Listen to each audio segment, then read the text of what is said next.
Hi, this is Jim with CableSupply.com, and today we're going to talk about internet speed. I was surfing the internet the other day and I was looking at YouTube, and I noticed that there's other videos concerning this topic, how to double your internet speed or triple your internet speed. And if your internet speed is not up to par, you can double it and you can triple it, and we're going to talk about that. But the first thing I have to say is that taping batteries and wires and wrapping your cable in aluminum foil and stuff like that, that's just all a joke. That's not going to get you any faster internet speeds. But you sometimes aren't getting the internet speeds that you've contracted for, and that's what I want to talk to you about now, and how to check to make sure that your speeds are what you've contracted for. I remember a couple years ago I ordered internet access, and I wanted, I think it was 20 megs at the time. I wanted 20 megs at my house, and the installer came out. He installed a router and a switch together, and that's what most homes have. It's you need a switch and you need a router. Router gets you out to the internet. Switch gets you to talk to the router and other computer devices attached to it. Generally speaking, that's what they are. But anyway, it's a little box.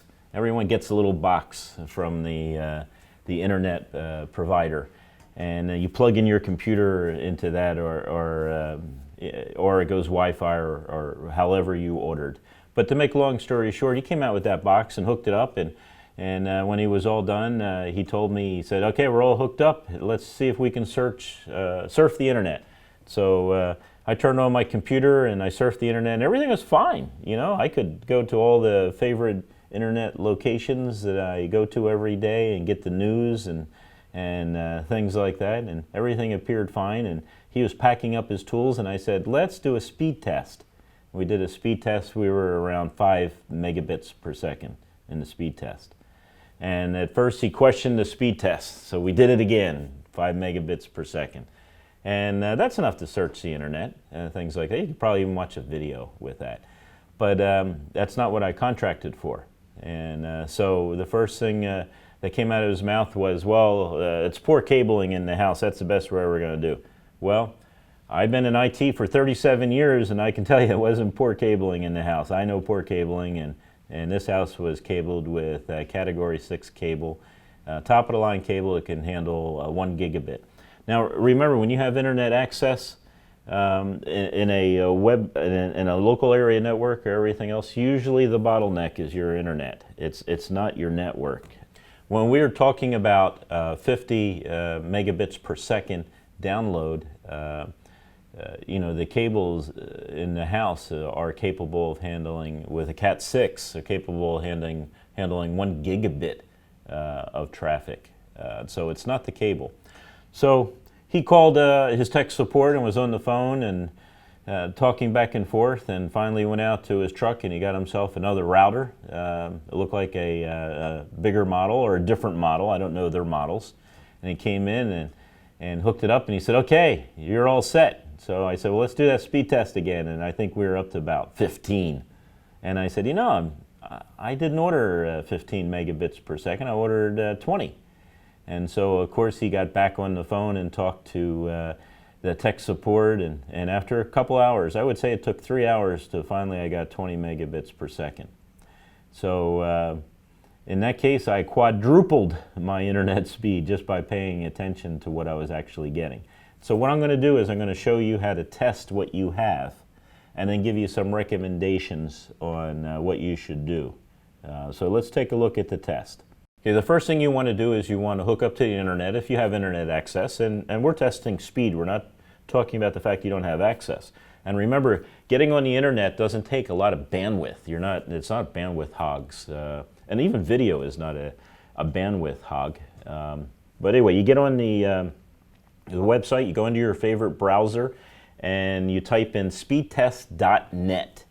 And this is what I have on the screen now. Let's take a look at it. So you get all this advertisement here around the little icon of looks like a laptop, and it has a begin test. And so all you do is you click on the begin test, and what it's going to be doing now is it's going to go out and it's going to locate that server that's going to help you testing. And as you could see, I'm up to, wow, it hit 75 megs. We actually ordered 50 megs. So this is more than what I ordered, and it's staying consistently there. Now, of course, you want to test this a couple times, not just once. So that's download speed. Now we're going to test upload speed. Now, upload speed is going to be less than download speed. And that's because I ordered what's called an asynchronous circuit. A meaning not in English, so it's not synchronous. Synchronous meaning the same or equaling the same or whatever.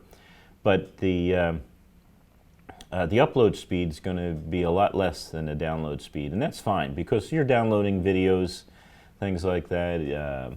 Your email. You don't need the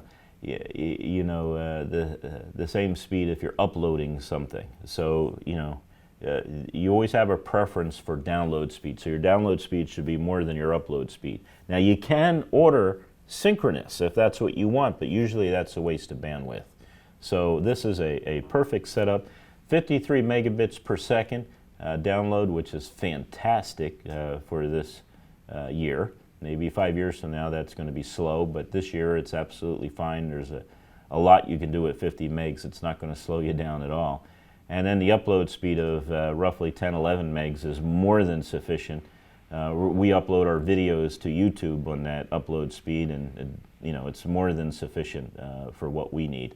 So we've tested it. You can run the test twice, 3, 4, 5 times, anytime you want, or as many times as you want, and then see what you've been contracted for. And if you're contracted for more, then get on the phone and talk to your supplier. Now, I just want to caution you on this.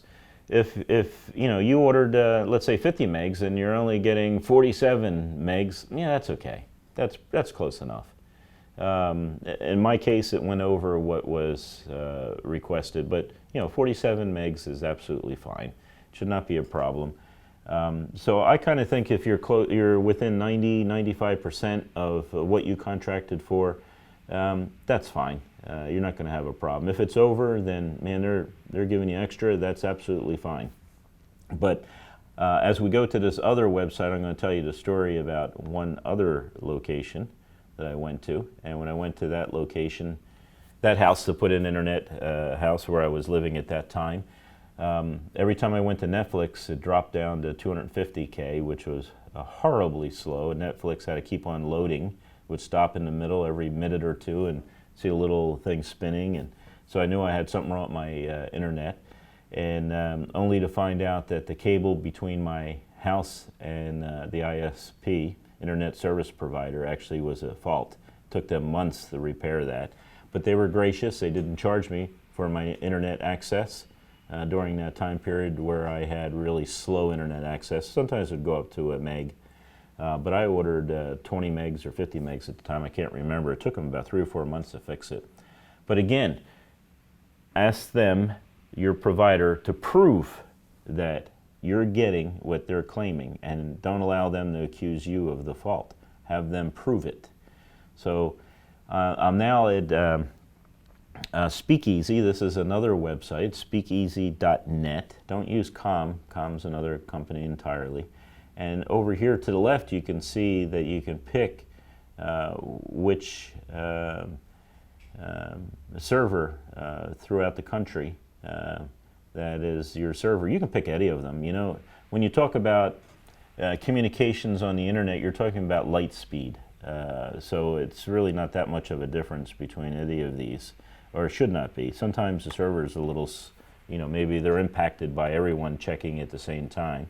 But in this case, I typed in Los Angeles, and I'm getting pretty close to what I contracted for. Again, it's over what I contracted for, and you want to run these tests a couple times in a row. So my upload speed was 57 this time, and that's pretty good.